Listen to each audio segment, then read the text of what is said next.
Ayer les contábamos la sorprendente noticia para analizar los porqués de esta decisión y sobre todo las consecuencias de por qué han roto las relaciones, las relaciones los países de Emiratos Árabes, de Egipto y Yemen con Arabia Saudí. Tenemos en nuestro plató a Bruno Navarro. Buenas noches, Bruno. Buenas noches. ¿Te ha sorprendido esta decisión?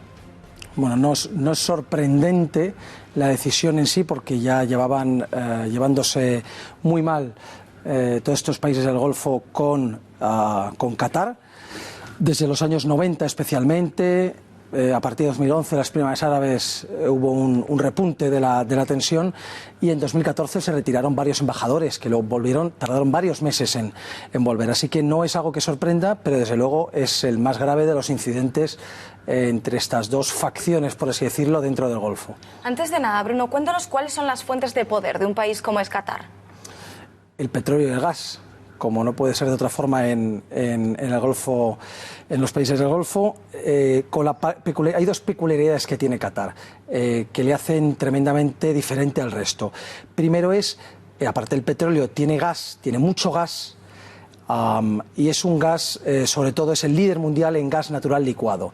Y este gas no lo conecta al resto de países del Golfo y está fuera de la OPEP, es decir, no depende de ese organismo controlador del petróleo mundial, o prácticamente mundial, que está dirigido, liderado extraoficialmente por Arabia Saudí, con lo cual es un actor prácticamente independiente. Y lo segundo muy importante que tiene Qatar es una bajísima población.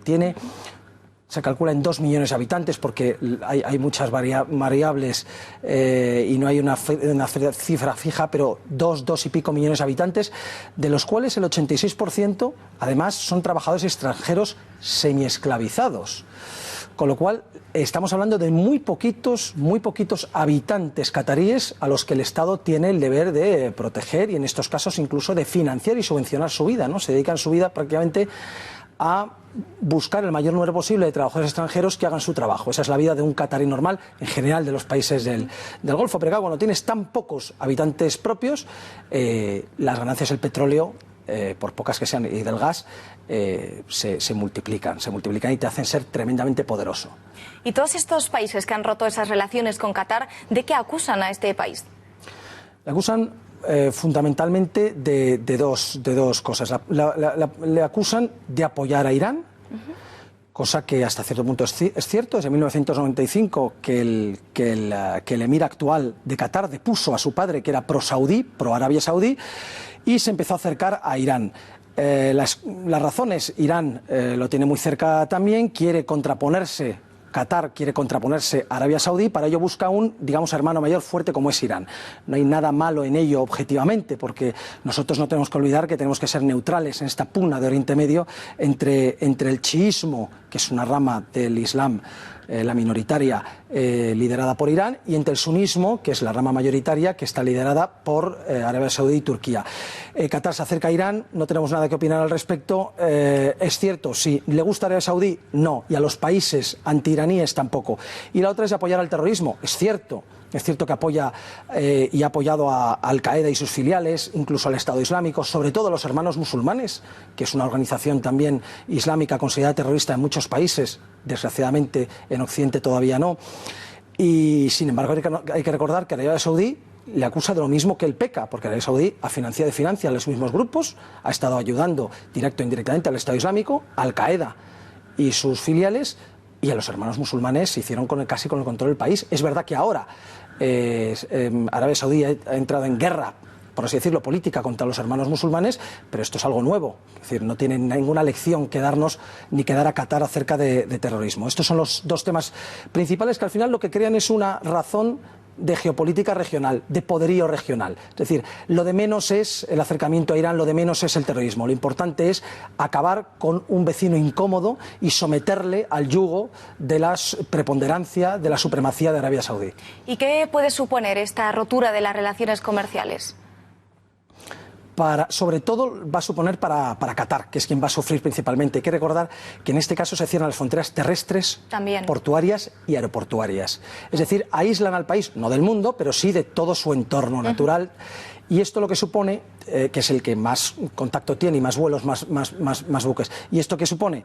Pues supone naturalmente que hay millones de vidas en Qatar que están sujetas, bueno, hay que recordar que la mayor parte del comercio y de la comida que lleva el país llega por estas fronteras aéreas, terrestres y marítimas, y puede haber, incluso se habla de escasez de alimentos para la población. Desde luego va a sufrir la economía y ya hay un repunte del petróleo, ha subido el petróleo, cosa que en todo caso a ninguno de los dos, ni a Arabia Saudí ni a Qatar, les viene mal la subida del petróleo. Pero naturalmente Qatar va a sufrir económicamente. También hemos leído en los últimos años y en los últimos meses que Qatar se iba adueñando silenciosamente de Europa. ¿Es solo a nivel económico debido a su enorme fortuna o también a nivel ideológico? Efectivamente, de los dos. Nivel económico, creo que se ha dicho hasta la saciedad en estas últimas 24 horas, todos los intereses que tiene por todo el mundo, en grandes compañías y multinacionales como las va tomando Qatar. Aquí en España hasta hace poco tenía el FC Barcelona, el Corte Inglés, actualmente Iberdrola, Santander, Ferrovial, Grupo Villarmir, Colonial, ¿no? ACS, etcétera. No es que las tenga, sino que tiene una importante participación.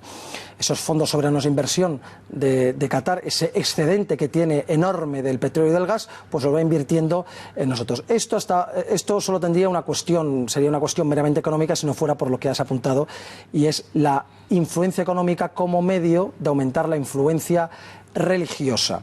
Esa influencia religiosa a través de las mezquitas que van financiando por todo el mundo, tiene un gran poder de construcción de mezquitas. En España tienen un plan de construcción de 150 mezquitas en los próximos años. Son muchas mezquitas, y a esas mezquitas, además financiadas y organizadas por ellos, los imanes que hay son de los hermanos musulmanes, que son un grupo tremendamente radicalizado, pues podemos imaginar el peligro que tiene para España y para todos los países donde van haciendo esto, con lo cual es preocupante. Sí, es preocupante.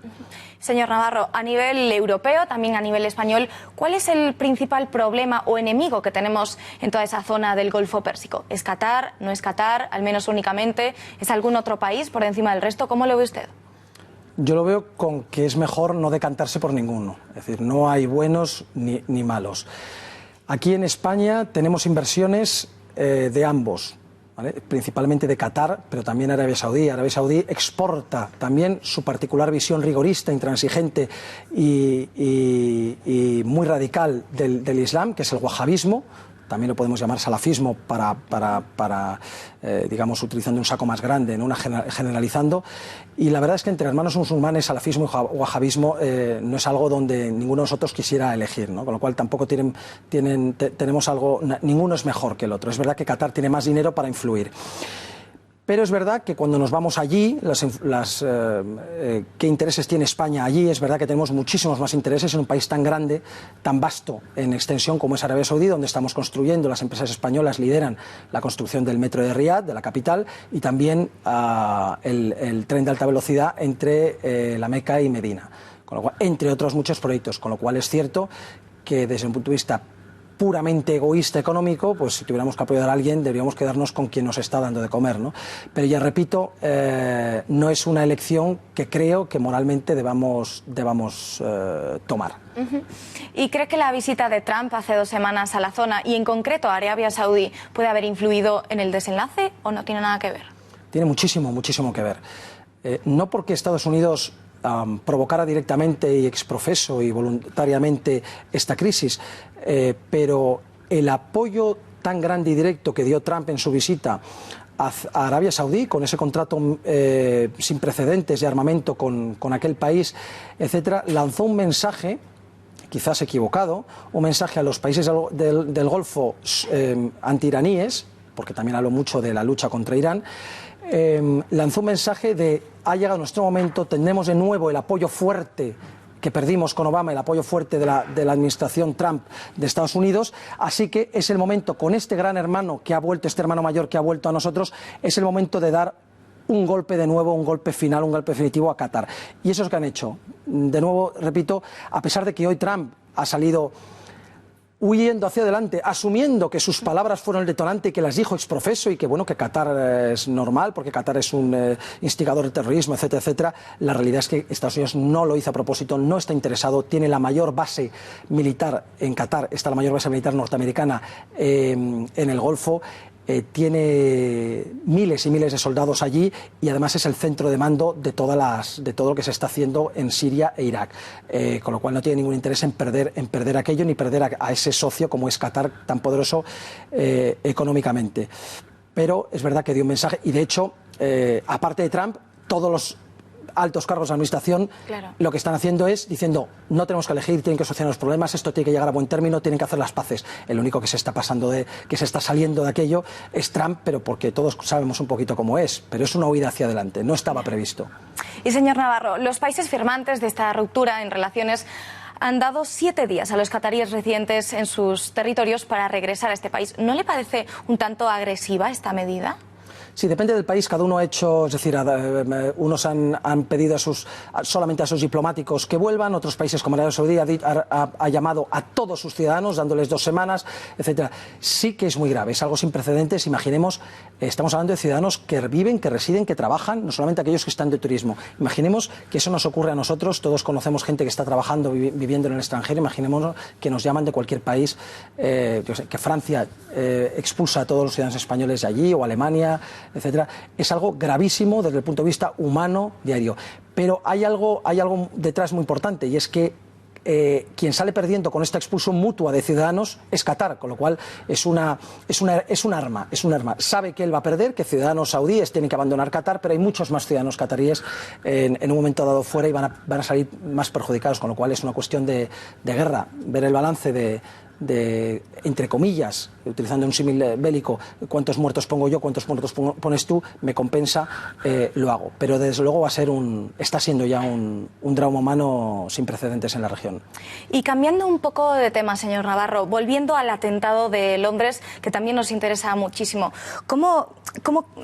¿por qué cree usted que no le parece un poco raro que hayan pasado hasta 4 días que la policía británica haya tardado en identificar a las víctimas y que aún no se sepa si nuestro español está fallecido o no? Sí, es tremendo.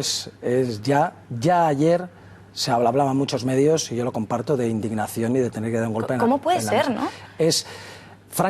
Francamente, se me escapa, por mucho que intento averiguar o entender las razones o escuchar las razones de unos y de otros, no hay razón, no hay lógica. Es decir, no es un país que haya sufrido, que esté en medio de una guerra, de una crisis sin precedentes, de una rotura absoluta del Estado de Derecho. No es un país que haya sufrido un atentado con 1000 víctimas, es decir, es un atentado entre comillas, y con todo respeto, es un atentado, digamos, normal, usual, al que los ingleses los británicos están ya acostumbrados y con sus fuerzas de cuerpos de seguridad y servicios de emergencia más que preparados. ¿Cómo es posible? Vamos a dar razones y al final hay que mojarse un poco. Primero, por un exceso de celo en la seguridad, cuando la seguridad hay que darla donde hay que darla, y luego hay que dar información donde hay que dar información, hay que buscar huellas hay que buscar heridos, muertos, etcétera. No cerrar hospitales, no hacer... Es decir, el trabajo ese lo tenían que haber hecho antes para evitar el atentado. Una vez que el atentado ha ocurrido, se toman las medidas necesarias, pero no se puede actuar de una forma tan cerrada como lo han estado haciendo, al menos en los primeros días. Esto yo creo que es la causa primera. Y luego, desde luego, en segundo lugar, ya veremos de dónde, pero desde luego hay una incompetencia supina en manejar la crisis ya en cuestión de emergencias. Porque si fuera al revés, que hubieran tardado hasta 4 días en identificar a las víctimas, ¿no cree que nos estarían pidiendo explicaciones desde el ministro de Exteriores británicos? Y también, ¿cómo sería si hubiera sido al revés? Bueno, nos estarían pidiendo explicaciones de una forma muy violenta, por todos los medios públicos y privados. Estaríamos muy presionados, seríamos el hazmerreír. Sería algo tremendo contra España. Y España, lo que ocurre también, todo hay que decirlo como crítica, es que no está quizás sabiendo actuar correctamente. Es verdad que hay que tener respeto por un país que está sufriendo una oleada de atentados, pero todo tiene un límite. Y en este caso Gran Bretaña lo ha superado con creces. La imagen que está dando la policía británica sin duda es muy mala, y de hecho hoy el Parlamento ha vuelto a decir que los policías no pueden patrullar armados. ¿Esto cómo se explica? Bueno, al igual que en Estados Unidos nos podemos sorprender por la liberalidad con la que un ciudadano puede portar un arma, y hay que recordar que viene a raíz de la Constitución, que da original, o sea, viene originado por el propio nacimiento del país, y eso hay que entenderlo, si no, no se puede entender el tema de las armas en Estados Unidos. En Gran Bretaña es lo contrario, también por sus razones históricas. Entonces, no está dentro de nuestra mentalidad, pero sí en la británica, hay que respetarlo. Bueno, Bruno Navarro, muchísimas gracias. Nos hemos quedado sin tiempo. Nosotros nos vamos, pero les dejamos con Tiempos Modernos. Gracias por nada. Y a las 10, como es cada día, El gato al agua. Gracias por habernos acompañado. Hasta mañana.